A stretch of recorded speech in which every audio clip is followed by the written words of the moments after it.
विधानसभा चुनाव 2023 के अंतिम चरण का मतदान आज तेलंगाना की 119 सीटों पे हुए मतदान के बाद पूरा हो गया है।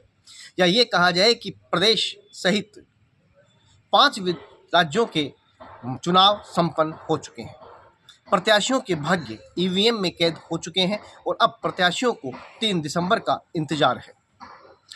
जयपुर में राजस्थान विधानसभा में इस बार कौन प्रत्याशी पहुंचेंगे, विधायक कौन बनकर के आएंगे और विधानसभा में किसकी सरकार होगी या राजस्थान का ताज किसके सर पर होगा, ये बहुत कुछ तय 3 दिसंबर को हो जाएगा। लेकिन उससे पहले संभावित या एग्जिट जीत किसकी हो सकती है, राजस्थान कवरेज पर हम लेकर के आए हैं पूरे सटीक और विश्वसनीय कुछ ऐसे नतीजे जो आपको चौंका जरूर सकते हैं, लेकिन कहीं ना कहीं सटीकता पर, विश्वास पर खरे उतरने वाले हैं।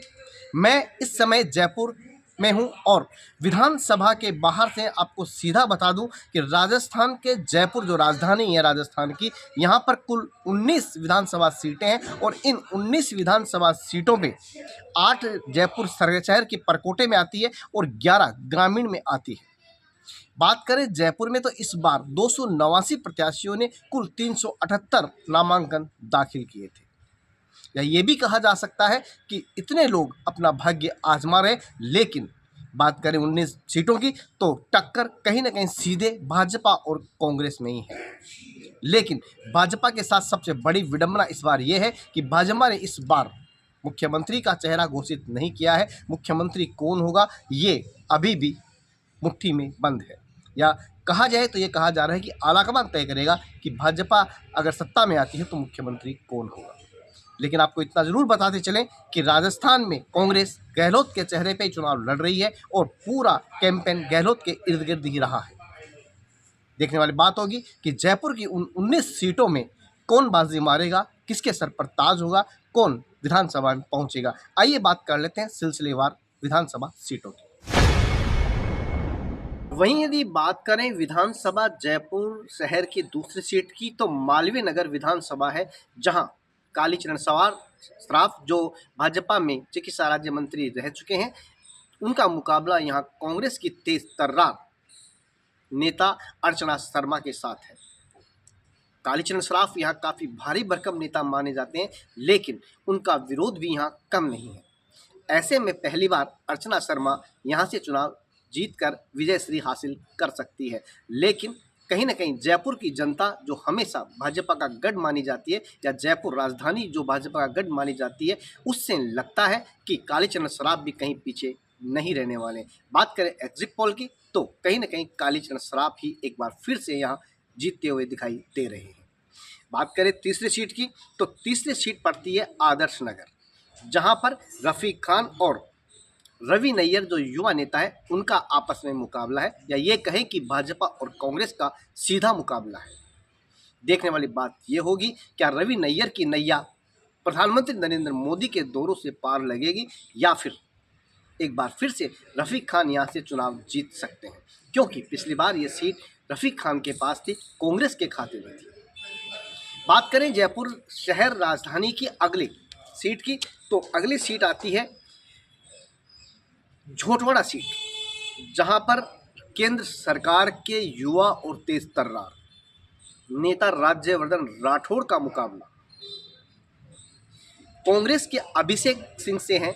लेकिन अभिषेक चौधरी और राठौड़ के बीच एक त्रिकोणीय संघर्ष बना दिया है भाजपा से बागी होकर चुनाव लड़ रहे आशुपुरा सिंह।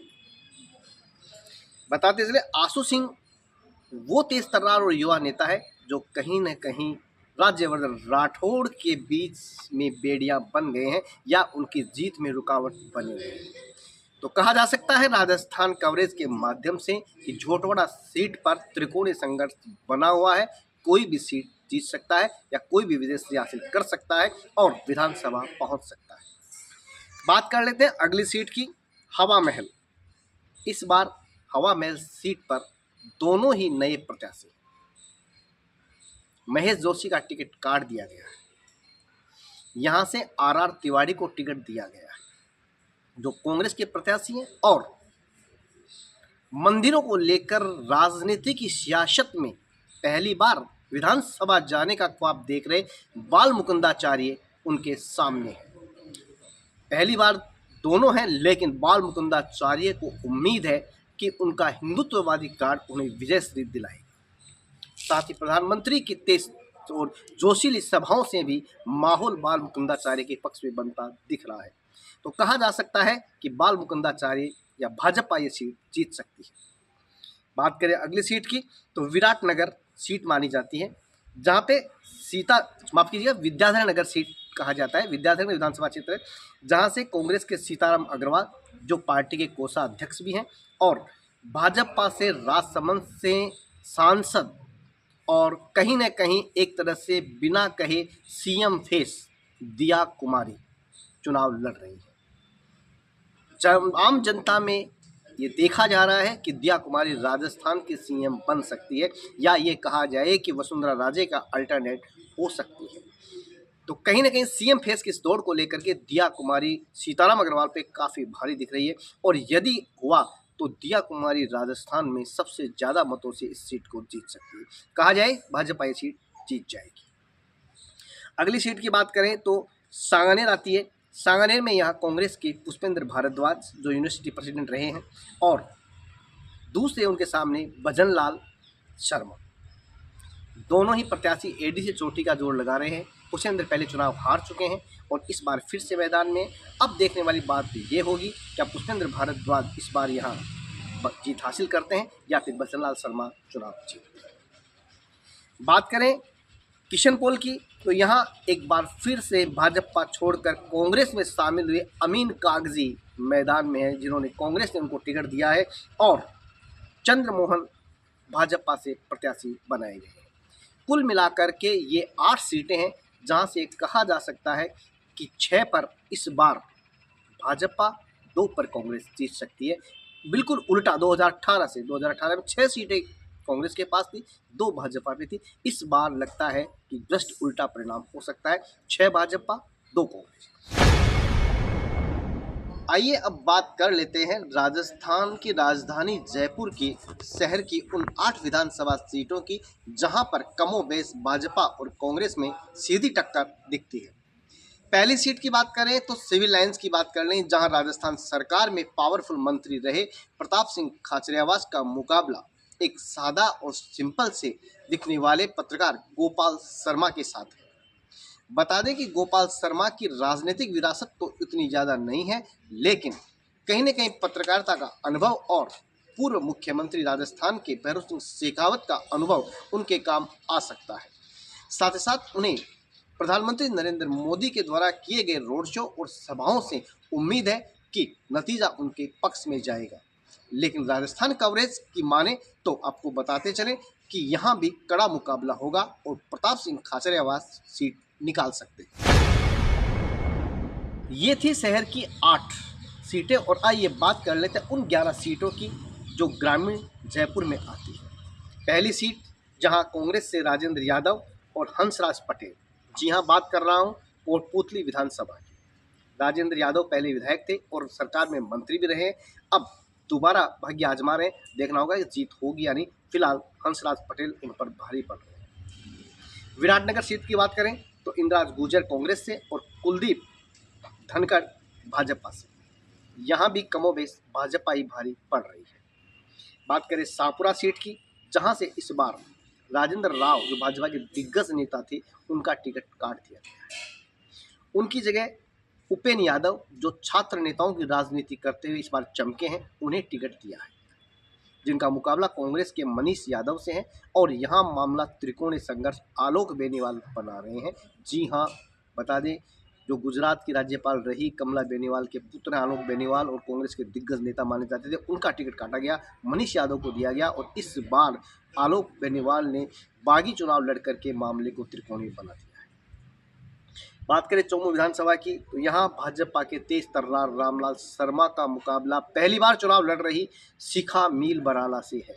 शिखा मील बता दें एक जाट नेता की बेटी है और इस बार पहली बार मैदान में, देखना होगा कि वो जीत पाएगी या नहीं। फिलहाल रामलाल शर्मा यहाँ से भारी पड़ रहे हैं। बात करें फुलेरा से एक बार फिर से निर्मल कुमावत का मुकाबला विद्याधर चौधरी से है। निर्मल कुमावत पहले चुनाव जीत चुके हैं, इस बार काफ़ी विरोध है उनका। यहाँ विद्याधर चौधरी भारी पड़ रहे या कांग्रेस सीट जीत सकते हैं। इसी बीच बात कर ले बाबूलाल नागर और प्रेमचंद बैरवा जो दूदू से आमने सामने हैं। यहाँ पर बाबूलाल नागर एक बार फिर भारी पड़ रहे हैं क्योंकि पिछली बार निर्दलीय लड़े थे और इस बार कांग्रेस ने उन्हें टिकट दिया है। बात कर ले आमेर की, यहाँ पर सतीश पूनिया जो भाजपा के पूर्व अध्यक्ष राजस्थान रह चुके हैं, उनका मुकाबला प्रशांत शर्मा से है। सतीश पूनिया की काफ़ी बगावत है, उसके चलते प्रशांत शर्मा इस बार सीट जीत सकते हैं या ये कहा जाए कि कांग्रेस ये सीट जीत सकते हैं। बात कर लें जम्मू रामगढ़ की, तो गोपाल मीणा का मुकाबला महेंद्र पाल मीणा से है। यहाँ पर कांग्रेस और भाजपा में कड़ी टक्कर है, कोई भी जीत हासिल कर सकता है। बात करें बगरू विधानसभा की, जो एससी की सीट है, यहाँ कांग्रेस की गंगा देवी और कैलाश वर्मा, डॉक्टर कैलाश वर्मा, बड़ा मुकाबला है। गंगा देवी इस बार विरोध में भी है, बगावत भी है उनकी, कैलाश वर्मा चुनाव जीत सकते हैं। बात करें बस्सी की, तो यहाँ लक्ष्मीकांत मीणा कांग्रेस से और चंद्रमोहन मीणा भाजपा से। वेद प्रकाश सोलंकी पर कई आरोप है, इसके चलते इस बार लगता है लक्ष्मण मीणा के चुनाव जीतने की उम्मीद है। बात करें चाकसू की, वेद प्रकाश सोलंकी यहाँ है, जिन्हें हाल ही में कोर्ट ने सजा सुनाई 1 साल की चेक अनावरण मामले में। इनके सामने रामअवतार बैरवा, कुल मिलाकर के रामअवतार बैरवा ये सीट जीत सकते हैं। तो ये कुल 11 सीटें हैं। इन 11 सीटों का हल अगर बात करें तो आपको बता दें कि 11 में से इस बार 7 पर भाजपा, 4 पे कांग्रेस जीत सकती है। तो ये था जयपुर की 19 विधानसभा सीटों का पूरा आकलन। देखते रहिए राजस्थान कवरेज। मुझे दीजिए इजाज़त, नमस्कार।